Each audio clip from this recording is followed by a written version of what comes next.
امام الانبیاء تاجدار مدینہ صلی اللہ تعالیٰ علیہ وسلم قرآن کی تلاوت فرماتے. قرآن کی جب تلاوت کی جاتی سننے والے پہ اتنا اثر ہوتا، اس کا دل بھی روشن ہو جاتا، اللہ اسے ایمان بھی عطا فرما دیتا. طفیل بن عمر دوسی قبیلہ دوس سے تعلق رکھنے والا، وہ مکہ المکرمہ میں آیا. کافروں نے اسے کہا، ابو جہل نے کہا، کہنے لگے اپنے کانوں کی حفاظت کرنا. اس نے کہا بھئی کیا مسئلہ ہے، اپنے کانوں کی حفاظت کس چیز سے کرنی ہے؟ نبی کریم صلی اللہ علیہ وسلم کے بارے میں کہنے لگے، ایک شخص ہے جو کہتا ہے میں اللہ کا نبی ہوں، میں اللہ کا رسول ہوں، وہ ایسے کلام کی تلاوت کرتا ہے اگر تیرے کان میں آواز پڑ گئی اسی کا ہو جائے گا. باہر سے آنے والوں کو کہہ رہے قرآن مت سن لینا، قرآن کی آواز مت کانوں میں جانے دینا. بھئی کیوں نہیں جانے دینا؟ کہنے لگے اگر سن لیا تو بس پھر قرآن کے ہو جاؤ گے، پھر تو تم اسی پاک پیغمبر کے غلام بن جاؤ گے. اور طفیل بن عمر دوسی یہ خود بڑا ذہین فتین اور بڑا شاعر آدمی تھا. خود اپنے بارے میں کہتے ہیں کہ میں کانوں میں روئی ڈال کے مکے میں نکلتا تھا.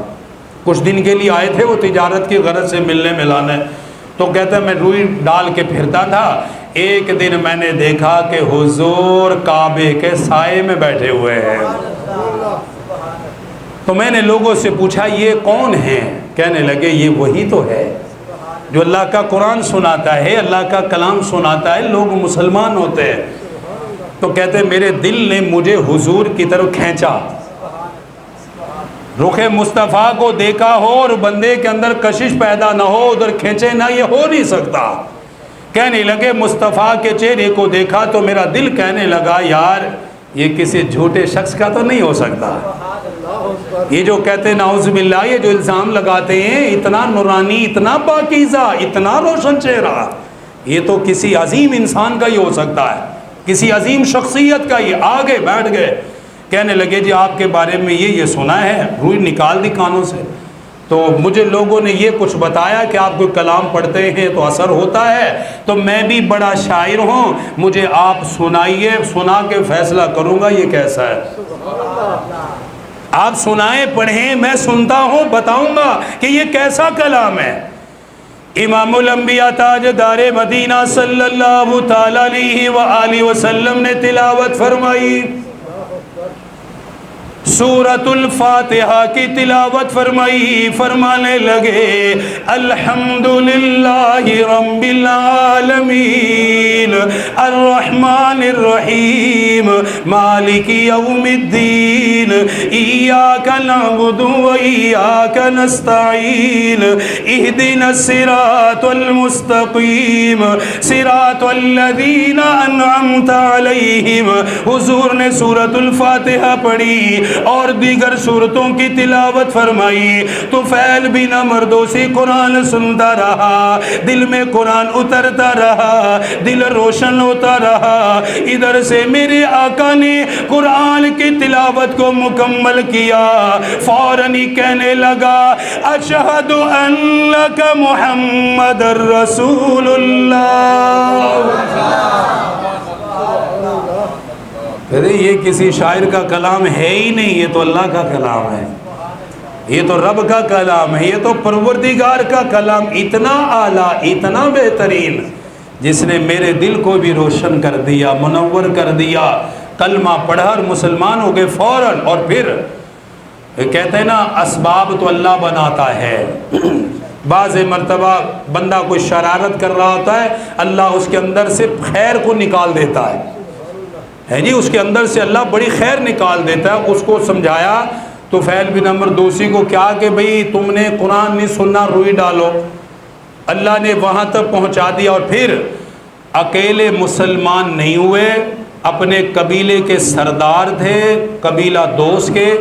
جب حضور سے مل کے واپس گئے، ان کی محنت سے اللہ نے پورے قبیلے کو اسلام عطا فرما دیا. وہ ایک کو حضور سے دور کرنے کی کوشش کر رہے تھے، اللہ نے پورا قبیلہ حضور کے قدموں میں رکھ دیا.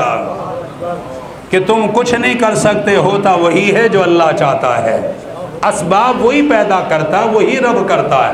تو قرآن ہمارے نبی کا بڑا معجزہ، بڑا کلام، اسی لیے نبی کریم صلی اللہ علیہ وسلم نے فرمایا اقرأ القرآن، اقرأ القرآن، فرمایا میری امت والو قرآن پڑھا کرو۔ چلو میرے کہنے سے اثر نہیں ہوتا تو رسول اللہ کے کلام کا ہی اثر لے لو، میں تو الفاظ بتا رہا ہوں، حکم رسول اللہ کا ہے، حکم نبیوں کے نبی کا ہے، حکم تاجدار مدینہ کا ہے، چاہت امام الانبیاء کی ہے، کیا اقرأ القرآن، فرمایا میری امت والو قرآن بولو نا، قرآن پڑھا کرو۔ کون کہہ رہے ہیں؟ صاحب قرآن، جن پہ قرآن اترا، جن کے دل پہ آیا، وہ نبی فرما رہے ہیں کہ مجھ پہ ایمان رکھنے والوں قرآن پڑھا کرو، تلاوت کیا کرو۔ فرمایا اقرأ القرآن فإنه يأتي يوم القيامة شفیعا لأصحابہ، فرمایا قرآن کی تلاوت کیا کرو، قرآن پڑھا کرو، قرآن کو کھولا کرو، قرآن کی تلاوت کر لیا کرو، اور وجہ بھی فرما دی، فرمایا اس لیے قرآن پڑھا کرو، قیامت کے دن قرآن اپنے پڑھنے والے کے لیے سفارش کرے گا۔ فَإِنَّهُ يَأْتِي يَوْمَ الْقِيَامَةِ شَفِيعًا لِأَصْحَابِهِ، آج الماریوں میں رکھا ہوا ہے، آج غلاف کے اندر بند ہے، آج شیشوں میں رکھا ہوا ہے، آرام سے دیکھ رہا ہے، کسی کو کچھ نہیں کہہ رہا، کسی کو جنی جھنجھوڑ رہا، کسی کو کچھ نہیں کہا، لیکن قیامت کے دن اللہ کے دربار میں گواہ بن کے آئے گا، اللہ کے دربار میں حاضر ہوگا۔ اللہ کے نبی نے فرمایا فَإِنَّهُ يَأْتِي يَوْمَ الْقِيَامَةِ شَفِيعًا لِأَصْحَابِهِ، قیامت کے دن یہ سفارشی بن کے آئے گا، قیامت کے دن یہ لوگوں کی سفارش کرنے کے لیے آئے گا، اے میرے پروردگار آپ کس بندے نے میری تلاوت کی تھی، میرے صدقے اسے جنت عطا فرما دے۔ فرمایا قرآن سفارش کرے گا، قرآن اللہ کے حضور بولے گا، اللہ کے دربار میں کلام کرے گا، قیامت کے دن سفارش کرے گا۔ اس لیے دوسری حدیث میں فرمایا القرآن حجت لک او علیک، فرمایا میری امت والو قرآن یا تمہارے حق میں بولے گا یا قیامت کے دن تمہارے خلاف بولے گا۔ یہ میں نہیں کہہ رہا، صاحب قرآن فرما رہے ہیں، جن کے دل پہ قرآن کو نازل کیا گیا، جنہیں قرآن کی وجہ سے پتھر مارے گئے، تلاوت کرنے کی وجہ سے مارا گیا، جن کی گردن پہ رسیوں کو ڈالا گیا، جنہیں قرآن پڑھنے نہیں دیا گیا، اس پاک پیغمبر نے فرمایا، اس عظیم نبی نے فرمایا میری امت والو یاد رکھنا، قیامت کے دن قرآن یا تیرے حق میں ہوگا یا قرآن تیری مخالفت میں ہوگا۔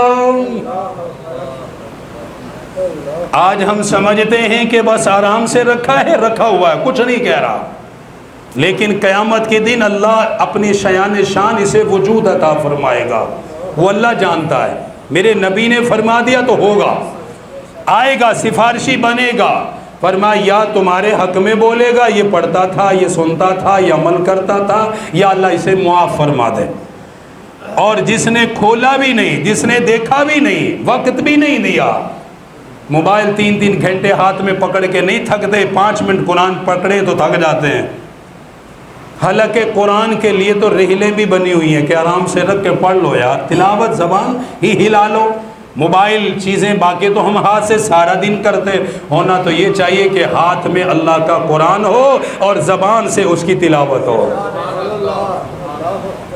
اس سے محبت ہو، تاکہ قیامت کے دن یہ ہمارے لیے سفارشی بنے کہ اللہ اسے معاف فرما، یا اللہ اس کی مغفرت فرما۔ امام الانبیاء تاجدار مدینہ صلی اللہ تعالیٰ علیہ وسلم نے فرمایا قرآن سفارش کرے گا پڑھنے والے کے لیے اللہ کے حضور بولے گا مالک اسے معاف فرما دیجئے، اللہ اس کی مغفرت فرما دیجئے۔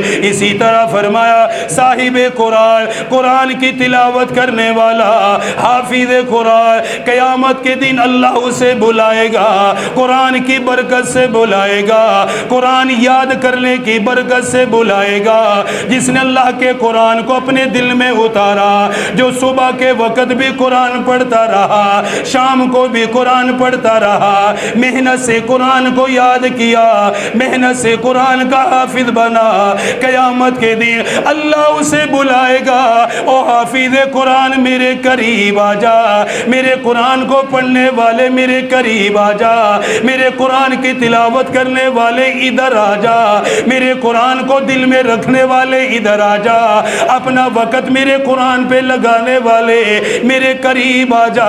اللہ اپنی رحمت کے قریب لے آئے گا۔